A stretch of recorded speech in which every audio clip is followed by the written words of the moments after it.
heat stroke မင်္ဂလာပါရှင်။မြန်ရဲ့နေကောင်းလောင်းပေါ့ကက်အစီအစဉ်ကနေပြန်လည်ကြိုဆိုလိုက်ပါရစေ။အခုတလောရာသီဥတုကတကယ်ကိုအပူချိန်ပြင်းထန်လာနေနော်။နေပူတဲ့ထွက်တဲ့အခါကျမတို့ခဏခဏကြုံရတာကနေပူလို့ခေါင်းမူတာပါပဲ။တာမန်နေပူလို့ခေါင်းမူတာရင်တုံတာမျိုးကအရေးသေးဝင်လာလိုက်ရင်ရေအေးအေးလေးတောက်လိုက်ရင်ခဏလေးနဲ့ပြတ်သက်တာသွားတတ်ပါတယ်။ဒါပေမဲ့အသက်အန္တရာယ်ရှိတဲ့အပူရှက်တာကြတော့အဲ့ဒီလိုမဟုတ်တော့ပါဘူး။အပူရှက်ပြီဆိုရင်ခန္ဓာကိုယ်အပူချိန်က40ဒီဂရီဆဲလ်စီယပ်အထက်ကိုရုတ်တရက်ထိုးတက်သွားပြီးတော့ချွေးထွက်တာလုံးဝရပ်သွားတတ်ပါတယ်။အသားရည်တွေပူဆက်နေရလာပြီးတတိလီတာတက်တာတွေအထိဖြစ်သွားနိုင်လို့အချိန်မီဆေးရုံမရောက်ရင်အသက်ဆုံးရှုံးနိုင်ချေရှိပါတယ်။ဒါကြောင့်ဒီနေ့ရဲ့နေကောင်းလားအပိုင်းလေးမှာတော့တာမန်ခေါင်းမူတာနဲ့အပူရှက်တာဘယ်လိုကွာခြားသလဲအပူရှက်ခြင်းရဲ့သတိပေးလက္ခဏာတွေနဲ့အရေးပေါ်ကြုံတွေ့လာရင်အသက်ကယ်နိုင်မဲ့နည်းလမ်းတွေကိုဆရာဝန်တဦးရဲ့အကြံပြုချက်တွေကိုယ်တိုင်ကြုံခဲ့ရသူရဲ့အတွေ့အကြုံတွေနဲ့အတူဝေမျှပေးသွားမှာပါ။နှွေပူပူမှာအားလုံးပဲကိုယ့်ရဲ့ကျန်းမာရေးနဲ့မိသားစုဝင်တွေရဲ့အသက်အန္တရာယ်ကင်းဝေးဖို့ဒီနေ့ရဲ့ podcast လေးကိုအဆုံးထိနားဆင်ပေးဖို့ဖိတ်ခေါ်ချင်ပါတယ်ရှင်။ဟုတ်ကဲ့အခုဆိုရင်တော့ဒီအပူရှက်ခြင်းခေါင်းစဉ်ကိုဒေါက်တာဖီနစ်နဲ့အတူမြင်းမြဆွေးနွေးပေးသွားမှာပါ။မင်္ဂလာပါဆရာကြီး။အခုဆိုဒီပူပြင်းတဲ့နေရာတီကိုပြန်ပြီးတော့ရောက်ရှိခဲ့ပြီပေါ့နော်။ဒီလိုရာသီဥတုမှာဆိုရင်ကျမတို့နိုင်ငံမှာအပူချိန်အလွန်မင်းမြင့်တက်လေးရှိတဲ့အတွက်ပြင်းထန်တဲ့အပူရှက်တာကိုလူအများစုကြုံတွေ့ကြရတတ်ပါတယ်။ဆိုတော့အပူရှက်တာနဲ့ပတ်သက်ပြီးသတိထားရမယ့်အချက်လေးတွေကိုလူအများသိစေဖို့ပြောပြဆွေးနွေးပေးပါအောင်ရှင်။တာမန်နေပူလို့ခေါင်းမူတာကိုကြတော့ heat exhaustion လို့ခေါ်တယ်။နောက်ပူရှက်တာကိုကြတော့ heat stroke လို့ခေါ်တာပေါ့နော်။ဆိုတော့ဒီနှစ်ခုကတော့မတူအောင်heat exhaustion မှာဆိုလို့ရှိရင်ခေါင်းမူတာတွေရှိမယ်။နောက်ပြီးတော့အားနည်းတာတွေနောက်ချွေးထွက်များတဲ့ဒီလက္ခဏာလေးတွေရှိတတ်ပါတယ်။ဒါပေမဲ့အများစုကတော့ရေတောက်ပြီးတော့အနားယူလိုက်ရင်တော့ပြန်ပြီးတော့ကောင်းသွားပါတယ်။ဒါပေမဲ့ဒီ heat stroke မှာကြတော့ဒါအန္တရာယ်ကြီးတဲ့အရေးပေါ်အခြေအနေတစ်ခုဖြစ်တယ်။ပုံမှန်ခန္ဓာကိုယ်အပူချိန်က36ကနေ39ဒီဂရီဆဲလ်စီယပ်လောက်ရှိတာပေါ့နော်။တကယ် heat stroke ဖြစ်သွားပြီဆိုရင်တော့ခန္ဓာကိုယ်အပူချိန်က40ဒီဂရီကျော်ဖြစ်သွားမယ်။ဆိုတော့အဲ့လိုမျိုးဖြစ်လာပြီဆိုရင်မူးဝေမယ်ပြီးတော့စကားမပြောနိုင်နေဖြစ်မယ်ပြီးတော့တတိတွေပါလစ်နိုင်တာပါနော်ဆိုတော့ဒီလိုလက္ခဏာတွေပြလာပြီဆိုရင်တော့ဆေးရုံချက်ချင်းပို့ဖို့လိုအပ်ပါတယ်ဘယ်လိုလူမျိုးတွေကအပူဒဏ်ကိုအခံရဆုံးနဲ့အန္တရာယ်အရှိဆုံးဖြစ်နိုင်လဲရှင်အပူဒဏ်ကိုအခံရဆုံးလူတွေကတော့ကလေးငယ်လေးတွေပြီးတော့အသက်ကြီးတဲ့လူတွေသွေးတိုးယောဂါတွေနှလုံးယောဂါတွေဒီလိုနာတာရှည်ယောဂါရှိတဲ့လူတွေပါပါတယ်နောက်ပြီးတော့ဒီပူထဲမှာအလုပ်လုပ်နေရတဲ့လေယာလုပ်သားတွေစောက်လုပ်ရေးလုပ်သားတွေလို့ဒီလိုအလုပ်သမောအရပေါ့နော်သူတို့တွေကဒီပူထဲမှာအကြိုက်နေရတာဖြစ်တဲ့အတွက်ကြောင့်မလို့ဒီလိုလူမျိုးတွေကလည်းအပူရှက်ဖို့အန္တရာယ်အများဆုံးရှိပါတယ်ခန္ဓာကိုယ်ကကြိုတင်ပြီးတော့သတိပေးတတ်တဲ့သတိပေးလက္ခဏာတွေကဘာတွေဖြစ်နိုင်မလဲရှင်အပူရှက်တာမဖြစ်ခင်မှာဆိုရင်ခန္ဓာကိုယ်ကတော့ကြိုပြီးတော့တတိပေးလက္ခဏာတွေပေးတတ်ပါတယ်ဥပမာအပြင်ခေါင်းကိုက်တာတွေခေါင်းမူတာတွေနောက်အားနေပြီးတော့နှုံသွားတာတို့ပြီးနှလုံးခုန်မြန်လာမယ်ပြီးမူးဝေတာတွေအန်ဂျင်တာတွေစတဲ့လက္ခဏာတွေဖြစ်တတ်ပါတယ်ဒီလိုလက္ခဏာတွေဖြစ်လာပြီဆိုရင်ဒီပူတွေကနေပြီးတော့မှချက်ချင်းအနားယူပြီးတော့ရေတောက်ဖို့အရေးကြီးပါတယ်ဒီလိုပူပြင်းတဲ့နေရာဒီမှာအပြင်ထွက်ရမယ့်သူတွေအတွက်အဝတ်စားကအစားတောက်အစုံဘာတွေကိုအဓိကစောက်ထားသင့်တယ်လဲဆရာနေရာဒီမှာအပြင်ထွက်မယ်ဆိုလို့ရှိရင်တော့လေဝင်လေထွက်ကောင်းတဲ့အဝတ်အစားတွေဝတ်တင်တယ်ပြီးတဲ့အခါကျတော့နေရောင်ကိုပြန်ပြီးတော့အယောင်ပြန်နိုင်တဲ့အဝတ်အစားတွေလည်းဒါတွေလည်းဝတ်တင်ပါတယ်ပြီးအပြင်ထွက်တဲ့အခါကျရင်အုတ်ထုပ်တွေထီးတွေနောက်ပြီးတော့နေကာတွေပေါ့နော်စားတာတွေဒါတွေလည်းအသုံးပြုတင်ပါတယ်ပြီးရင်ရေဘူးတစ်ခုကိုလည်းအမြဲဆောင်ထားပြီးတော့မကြတောက်ပေးဖို့လည်းလိုအပ်တယ်ပြီးအသီးနှံတွေလိုရေဓာတ်ပါဝင်မှုများတဲ့အစားအစာတွေလည်းဒါတွေလည်းစားသုံးတာလည်းအကျိုးရှိပါတယ်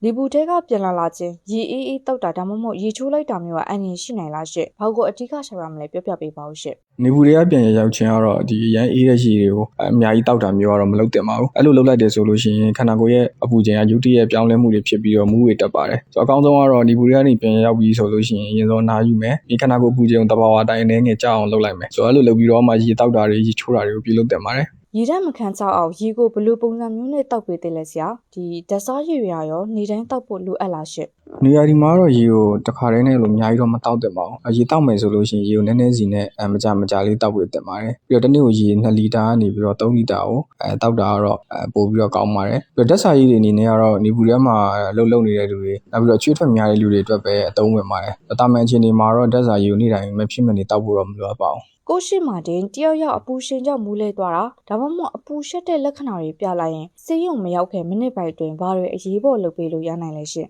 ်တကယ်လို့ပေါ့နော်ကိုရှိမှာလူတစ်ယောက်ကအပူရှက်ပြီးတော့မူးလဲသွားတာမျိုးတွေ့တယ်ဆိုလို့ရှိရင်သူ့ကိုနေရောင်ကနေပြီးတော့မှအရေးရတဲ့နေရာကိုရွှေ့ပေးရမယ်ပြီးတော့သူ့ရဲ့ဝင်စားတွေကိုလည်းတဖြစ်အောင်အနည်းငယ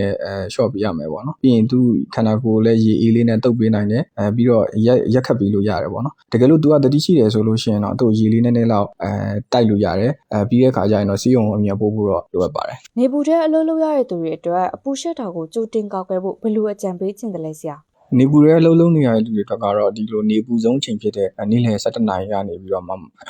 3 နာရီပေါ့နော်မွန်လွယ်3 နာရီအတွင်းကိုအလုပ်ကိုတက်နိုင်သမျှရှောင်ရှားတင်တယ်ပြီးတဲ့အခါကျလုံးနေစေချိန်မှာဆိုလို့ရှိရင်လည်းမကြအဲ့လိုအနားယူပြီးတော့ရေတောက်ပေးဖို့လိုအပ်တယ်ပြီးတဲ့အခါကျရင်အုတ်ထုပ်တွေနေအောင်ကားဒီစတဲ့ပစ္စည်းတွေလည်းအသုံးပြုဖို့လိုအပ်ပါတယ်တချို့ကအပူတန်းကိုရစ်တောင်ခက်ယုံရေခဲရေတောက်ယုံနဲ့ရပြီလို့ပေါ့တန်တွေးကြတာရှိရပေါ့နော်ဒီလိုပေါ့ဆောက်မှုမျိုးကဘယ်လောက်ထိကြောက်ဖို့ကောင်းလဲဆရာအပူရှက်တာကိုတော့ဒီရက်တောင်ခက်ယုံပြီးတော့ရေခဲရေတောက်ယုံနဲ့ရတယ်လို့တော့ဒီလိုပေါ့တန်တော့မတွေးသင့်ဘူးပေါ့နော်။ဘာဖြစ်လို့လဲဆိုတော့အပူရှက်တာဖြစ်လာပြီဆိုလို့ရှိရင်အုံနှောက်တွေနှလုံးတွေကြောက်ကက်တွေဒီလိုစတဲ့ရေးကြီးတဲ့အင်္ဂါတွေကိုထိခိုက်နိုင်တယ်ပေါ့နော်။ပြီးတော့အသက်အန္တရာယ်လည်းရှိပါတယ်။ဒါကြောင့်မို့အပူဒဏ်နဲ့ပတ်သက်ပြီးတော့တတိရှိဖို့လည်းရန်ရေးကြည့်တယ်ပြီးတော့အပူရှက်တာကိုလည်းပေါ့လေးတွေးလို့တော့မရပါဘူး။ဟုတ်ကဲ့ပါဆရာဒီနောက်ဆုံးအနေနဲ့ဒီနေရတီမှာပေါ့နော်အပူဒဏ်ကြောင့်အသက်အန္တရာယ်မဖြစ်ရလေအောင်ပြည်သူတွေကိုဆရာဝန်တယောက်အနေနဲ့အဓိကမှာကြားခြင်းတဲ့စကားကဘာဖြစ်မလဲရှင်ပြည်သူတွေအနေနဲ့ကလည်းဒီလိုပူပြင်းတဲ့နေရာဒီမှာဆိုလို့ရှိရင်အပူဒဏ်ကိုကာကွယ်ဖို့ရေကိုမကြတောက်ပေးရမယ်ပြီးတော့နေအပူဆုံးအချိန်တွေမှာအပြင်ထွက်တာကိုလည်းရှောင်ရှားပေးရမယ်ပေါ့နော်တကယ်လို့အပြင်ထွက်မယ်ဆိုလို့ရှိရင်လည်းနေအောင်ကာပစ္စည်းတွေကိုအသုံးပြုဖို့လိုအပ်ပါတယ်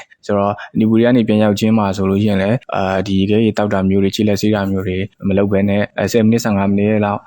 ချွေးတက်အောင်လာပြီးတော့မှဒီလိုခြေလက်ဆေးတာမျိုးတွေလုပ်တတ်ပါတယ်အရေးကြီးဆုံးကတော့ခန္ဓာကိုယ်ကနေပေးတဲ့တတိပေးလက္ခဏာတွေကိုလေးလူမရှိဘဲနဲ့ပေါ့နော်အချိန်မီသိရှိဖို့လည်းလိုအပ်တယ်ဒါလိုလိုအပ်ရင်လည်းစေကူတာမှုခံဖို့တစီရင်ကိုအမြန်ဆုံးသွားဖို့ရန်အရေးကြီးပါတယ်ဟုတ်ကဲ့ကျေးဇူးပါဆရာအခုလိုတေချာလေးရှင်းပြပေးတဲ့အတွက်ကျေးဇူးတင်တယ်ပေါ့နော်အခုဆိုရင်ကျမတို့ဆက်လက်ပြီးတော့ပေါ့နော်ကိုယ်တိုင်အပူရှက်ပြီးတော့ဖျားဖို့တဲ့သူတယောက်သူဘလူတွေကြုံခဲ့ရလဲဆိုတာကိုကျမတို့ဆက်ပြီးတော့မြင်မြန်ပေးသွားပါမယ်ဟုတ်ကဲ့အကိုမင်္ဂလာပါအဲ့ဒီနေ့ကပေါ့နော်အကိုအပူရှက်မသွားခင်မှာခန္ဓာကိုယ်ထဲမှာဘလူမျိုးထူးထူးခြားခြားစပြီးတော့ဖြစ်လာလဲပေါ့နော်အဲ့ဒီအချိန်မှာရောဒါအန္တရာယ်ရှိနေပြီလို့သတိထားမိခဲ့လားရှင်ဟုတ်ကဲ့မင်္ဂလာပါအခုလက်ရှိတော့ထိုင်းကိုရောက်နေတယ်အပူရှက်တဲ့နဲ့ပတ်သက်ပြီးတော့အဲ့လိုမျိုးတွေ့ကြုံပေါ့ဖြစ်ဖူးခဲ့တာနဲ့ပြောရမယ်ဆိုလို့ရှိရင်မမရပေါ့နော်အဲ့မှာ2022လောက်မှာ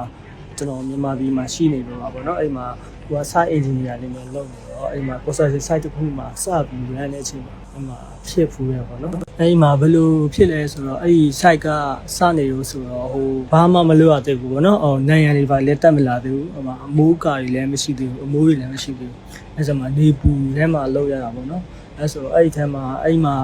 ဟိုကိုကတော့အကြမ်းမတမ်းလောက်ရတာတော့မဟုတ်ဘူးအဲ့လိုမျိုးပေါ့ location မှန်လားမမှန်လားအဲ့လိုမျိုးစစ်ဆေး inspection လုပ်ပေါ့အဲ့ဒီဟာလုပ်တယ်ပြီးတော့အဲ့မမှန်ရင်နေရာပြောင်းဖို့ပါညာပြောပေါ့အဲ့လိုမျိုးလေးဟိုပေါ့လောက်တာနဲ့တနိုင်လောက်နေပြီးလည်းလွတ်လိုက်ရတော့အဲ့ဒီဟာတော်တော်လေးပူရနေရအဲ့ဆိုတော့ကျွန်တော်အိမ်ပြန်ရထိတာအဲ့ဒီခန္ဓာကိုယ်မှာပူနေတဲ့ဟာကြမတော့ဟိုရေလဲတောက်တယ်အဲ့လိုမျိုးပေါ့ရေလဲများတောက်တာပဲဒါပေမဲ့မကြဘူးပေါ့လေဒါပေမဲ့ဘယ်လိုဖြစ်လဲဆိုတော့အညာကြတာနဲ့ကျွန်တော်17နိုင်17နိုင်ဆိုတာနဲ့အဖျားပါပြည့်ရောအဲ့ဒီပူတဲ့ဟာနဲ့တော့ဒီနေ့ကြာအလုပ်မတော်နိုင်ဘူးเนาะအဲ့လိုမျိုးဖြစ်တယ်ပေါ့အဲ့ဒီတုန်းကတော့ကျွန်တော်ကအုတ်ထုတ်ဆောင်အဲ့လိုမျိုးပေါ့အင်ကြီးဆိုတဲ့အင်ကြီးလက်ရှိပေါ့လေဒီထဲမှာလောမှာဆိုအဲ့လိုမျိုးဝေ့ပြီးတော့တေချာပြင်ဆင်ပြီးသွားရပဲရေဆိုလဲတောက်တယ်လေအဲ့လိုမျိုးတားပူနေတဲ့အချိန်ကြာကြီးကလည်းမတော့ရမနေနိုင်ဘူးတောက်တာပဲဒါပေမဲ့လည်းဘယ်လိုပြောမလဲနေရတအားပူတဲ့အချိန်ဆိုတော့ကိုကလည်းဟိုနေသားမကြောက်ဘူးပေါ့လေဘယ်လိုပြောမခံနိုင်ဘူးပေါ့ဟိုကိုအဲ့တော့ကိုကအဲ့လိုမျိုးချိန်ကြတော့ဟိုဖြစ်တာပဲပူဆက်တာပါညာကျွန်တော်တို့ကတော့ဟိုဘယ်လိုဒါဆိုရရတော့မဖြစ်လိုက်ဘူးပေါ့နော်အဲ့လိုတချို့တွေဆိုတော့ပူဆက်ပြီးတော့မူးဝေလဲတာဘာလို့ဖြစ်ကြလေအဲ့လိုမျိုးတော့မဖြစ်လိုက်ဘူးပေါ့အဲ့ဒီလိုခန္ဓာကိုယ်အပူချင်းအရန်ပူတက်လာတဲ့အချိန်မှာအကိုအနေနဲ့ဘလို့တုတ်ပြန်ဖြစ်ခဲ့လဲဆိုတာလေးကိုရောပြပြပေးပါအောင်ရှင်အဲ့ဒီနေ့ကတော့ဟိုမိုးတံမတွေးထားတာပေါ့လေပူထဲကပြန်လာတော့အေးရောက်တော့ရေများများတောက်ပြီးတော့ခဏကြာတော့ရေမိုးချိုးလိုက်ပြီးတော့မှဟိုဒီလိုပဲပေါ့အစိနားလိုက်ဟိုတက်တာသွားမှထင်တယ်ဒါပေမဲ့အဲ့ဒီခန္ဓာကိုယ်ပူနေတဲ့ဟာမကြောက်ဘူးညနေတိမကြောက်ပဲနဲ့ဟိုညနေတော့မှအဲ့ဒီမှာဟိုအဖျားတွေပါတက်ရောအဲ့လိုဖြစ်သွားအခုလိုနေရာဒီမှာအပြင်ထွက်နေကြတဲ့သူတွေကိုရောကိုယ်တိုင်ကြုံခဲ့ရတဲ့သူတယောက်အနေနဲ့ဘာတွေအဓိကသတိပေးခြင်းသေးလဲရှင်တန်းနိုင်တော့ရာသီဥတုပူရယ်နေပူရယ်ဆိုရင်တော့ဟိုအပြင်ကိုတိတ်မဲ့ထွက်ဖို့ပေါ့နော်ထွက်ရင်လည်းဟိုပါပေါ့အကြာကြီးမထွက်ဖို့ပေါ့လေအဲ့ဒါတော့ဟိုအကြံပေးရမယ်ဆိုတော့အဲ့လိုမျိုးတော့ပေးချင်တယ်ပေါ့လေနွေရာသီရဲ့အပူဒဏ်ကပြင်းထန်ပေမဲ့ကျမတို့မှာတတိရှိရင်အန္တရာယ်ကင်းနဲ့ကြော့ဖြတ်နိုင်မှာပါဒီနေ့ပြောပြခဲ့တဲ့အချက်လေးတွေကိုတတိယပြီးရေများများတောက်ဖို့နဲ့နေပူတဲ့အကြာကြီးမနေဖို့ကျူးစိုက်ကြပါဦးနော်နားဆင်ပေးတဲ့တယောက်ချင်းစီတိုင်းကိုလည်းကျေးဇူးအများကြီးတင်ပါတယ်ရှင်အားလုံးပဲအပူဒဏ်ကနေကင်းဝေးပြီးကျန်းမာအေးချမ်းကြပါစေရှင်နောက်အပတ်မှာပြန်ဆုံကြမယ်နော်